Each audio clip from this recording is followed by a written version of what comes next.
అందరికీ నమస్తే, welcome to our channel. ఈరోజు రెసిపీ అండి పొట్లకాయ కర్రీ ప్రిపేర్ చేస్తున్నాను. పొట్లకాయ అంటే ఇష్టం లేని వారు కూడా తినే విధంగా ఇలా చేసుకోండి.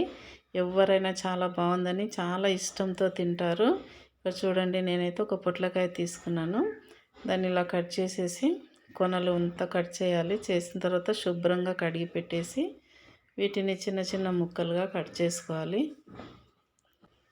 లేతగా ఉంది కాబట్టి దీన్ని రౌండ్గా కట్ చేశాను. దీనికోసం అయితే ఇప్పుడు ఒక చిన్న గిన్నె తీసుకొని అందులోకి చిన్న గ్లాస్తోనండి ఒక హాఫ్ గ్లాస్ వరకు శనగపప్పును ఒకసారి వాటర్ అనేది పోసి కడిగి నీళ్లు వంపేసి మళ్ళీ వాటర్ పోసి నానబెట్టేసుకోవాలి.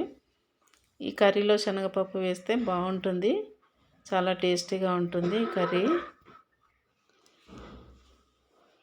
ఇది ఒక గంట సేపు అయినా నానబెట్టాలి. శనగపప్పును బాగా నానితేనే బాగుంటుంది, లేకపోతే పచ్చిగా ఉంటాయి కదా శనగపప్పు అనేది, మంచిగా నానాలి. ఇంకా ఇప్పుడైతే నేను ఇవి పొట్లకాయలు అయితే ఇలా రౌండ్గా కట్ చేసి పెట్టాను కదా, ఒక గిన్నెలో వేసి వాటర్ అనేది అది మునిగేంత వరకు వాటర్ పోయాలి. వాటర్ పోసిన తర్వాత దీన్ని స్టవ్ పై పెట్టేసి పొట్లకాయలు ఉడికేంత వరకు కూడా పెట్టాలి.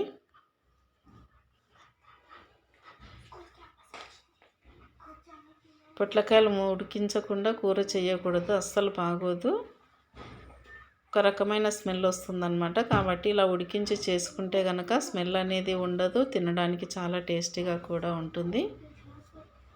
చూడండి, ఇక్కడ ఇలా ఉడికిపోయాయి కదా, ఇంకా సరిపోతాయి. ఇంకా ఇలా ఉడికితే సరిపోతుంది. వాటర్ అనేది వంపేసుకొని జాలీలో వేసుకోవటమే. ఇప్పుడు స్టవ్ ఆన్ చేసి స్టవ్ పై బాండీ పెట్టేసుకొని అందులోకి ఒక 2 టేబుల్ స్పూన్ల వరకు ఆయిల్ వేసుకోవాలి. ఆయిల్ అనేది కొంచెం హీట్ ఎక్కగానే దీనికోసం అయితే కొంచెం జీలకర్ర ఆవాలండి తాలింపు కోసము ఒక హాఫ్ టీ స్పూన్ వరకు ఇందులో వేసుకుంటే ఇవి చిటపట్లాడుతుంటాయి కదా. అంతలో ఉప్పు, ఒక చిన్న ఉల్లిపాయ కట్ చేసి పెట్టుకోవాలి. అలాగే కొంచెం కరివేపాకు కూడా,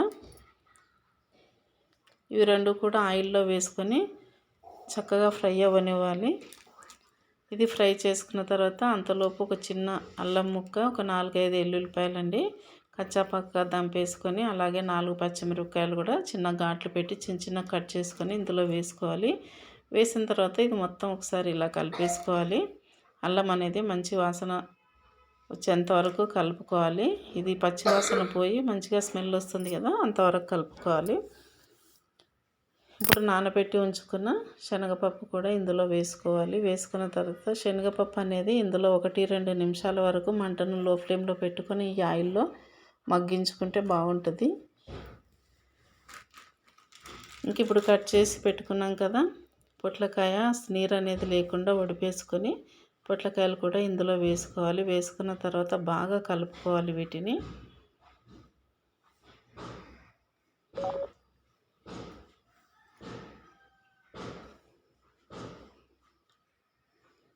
ఇలా బాగా కలుపుకున్న తర్వాత దీనికోసం అయితే ఉప్పు, కారం, పసుపు అండి. ఆల్రెడీ ఇందులోకి పచ్చిమిరపకాయలు వేసాం కాబట్టి కారం అనేది 1 టీ స్పూన్ వరకే తీసుకున్నాను. ఇందులో పులుపు ఏం వేయటం లేదు కాబట్టి కారం తక్కువగానే పడుతుంది. రుచికి సరిపడా ఉప్పు, అలాగే హాఫ్ టీ స్పూన్ వరకే పసుపు 3 కలిపి వేసుకోవాలి. ఇలా వేసుకున్నాక మరోసారి బాగా ఇలా కలుపుకోవాలి. కారం, ఉప్పు, పసుపు అంతా ఈ పొట్లకాయ పీసులకు పట్టేటట్టుగా కలుపుకోవాలి.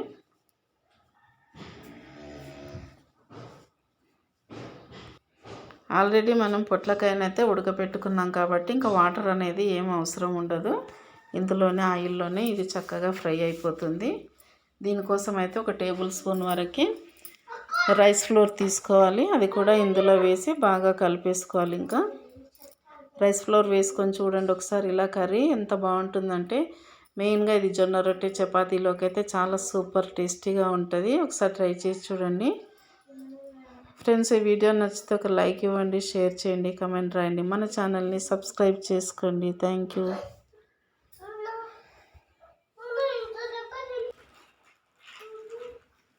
ఇంకా అంతేనండి, పొట్లకాయ కర్రీ అయితే ప్రిపేర్ అయిపోయింది కదా, ఇంకా సర్వ్ చేసుకోవడమే ఆలస్యం.